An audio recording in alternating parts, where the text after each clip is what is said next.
আপনারা যারা friends and ফ্যামিলির সঙ্গে হ্যাং আউট করার জন্য বাজেট ফ্রেন্ডলি একটা রেস্টুরেন্ট খুঁজতেছেন, তাদের জন্য রোড সাইড কিচেন হইতে পারে বেস্ট অপশন। ব্যস্ত শহরের ভেতরেও এমন সুন্দর একটা পরিবেশ সত্যি প্রশংসনীয়। রেস্টুরেন্টে ঢুকেই চোখে পড়ে ওদের সুন্দর ইনডোর সেটআপ। যারা একটু শান্তিতে বসে খেতে চান তাদের জন্য পারফেক্ট। তারপরে আসলাম রুফটপে। এখানকার পরিবেশ একেবারে অন্যরকম। উপরে খোলা আকাশ, চারপাশে সবুজ গাছপালা দিয়ে ছোট ছোট কর্নার সাজানো। এই রেস্টুরেন্টের ইনডোর আউটডোরে সুন্দর সুন্দর ফটোজেনিক স্পেস আছে, যেখানে আপনারা ফটো ভিডিও করতে পারবেন। তো যাই হোক, এরপর আসা যাক খাবারে। এখানকার খাবার কেমন এবং আমার কাছে কেমন লেগেছে আপনাদেরকে জানাবো। তো এখান থেকে আমি 2-3 রকমের খাবার অর্ডার করে দিই। এইখান থেকে নিয়েছিলাম মার্জুক রাসেল থালা, আর সাথে ছিল তান্ডব প্লেটার। খাবারগুলোর নাম একটু অদ্ভুত শোনাচ্ছে, জানি না খাবারগুলো খেতে কেমন হবে। এখানে ছিল তান্ডব প্লেটার, যেটার প্রাইস ছিল জনপ্রতি 350 টাকা করে। এই তান্ডব প্লেটারে থাকছে ফ্রাইড রাইস, ওয়েজেস, চিকেন মশলা, চিলি চিকেন, চিজি স্টেক, আর সাথে ছিল 2 পিস অন্থন। শুধু তাই নয়, এই প্লেটারের সাথে আরো থাকছে special chicken Thai soup, and এর সাথে এক গ্লাস সফট ড্রিঙ্কসও থাকবে। এর সাথে নিয়েছিলাম মার্জুক রাসেল প্লেটার,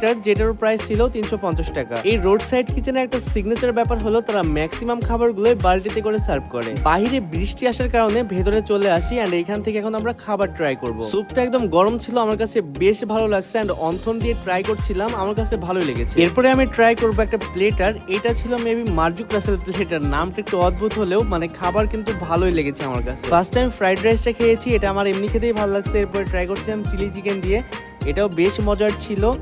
এন্ড এখানে ছিল একটা গ্রিল চিকেন, যেটা আমার কাছে খুব ভালো লাগছে। ওভারঅল এই প্লেটারের খাবারগুলো আমার কাছে বেশ মজাই লাগছে। এবার আসা যাক তাদের তান্ডব প্লেটারে, যেটার প্রাইস ছিল 350 টাকা। ফার্স্টে ট্রাই করি crispy and juicy potato wings দিয়ে। বাইরেরটা একদম পারফেক্টলি ফ্রাই করা, আর ভেতরেটা নরম আর সুস্বাদু। ফ্রাইড রাইসের টেস্ট আমাকে সিমিলার লাগছে। এর উপরে দিয়েছিল আস্ত একটা omelette. Wonton, chilli chicken, cheesy chicken সবগুলো আমি অল্প অল্প করে ট্রাই করেছি, আমার কাছে মোটামুটি ভালো লাগছে। খাবারের পাশাপাশি এইখানকার এনভায়রনমেন্টটা আরো বেশি সুন্দর। ওভারঅল কিছু কিছু খাবার বাদে সবগুলো খাবারই আমার কাছে বেশ ভালো লাগছে, যদিও বা সবগুলো খাবার খেয়ে বা ট্রাই করে আপনাদেরকে দেখাইতে পারিনি। ভিডিওটা কেমন লেগেছে অবশ্যই কমেন্ট করে জানাবেন। আর আপনারা যারা রোড সাইড কিচেনে এখনো আসেন নাই, তারা কিন্তু অবশ্যই আসতে পারেন। এটার লোকেশন হলো বসুন্ধরাতে। তো ঠিক আছে, সবাই ভালো থাকবেন, সুস্থ থাকবেন। দেখা হচ্ছে নেক্সট ভিডিওতে। আল্লাহ হাফেজ।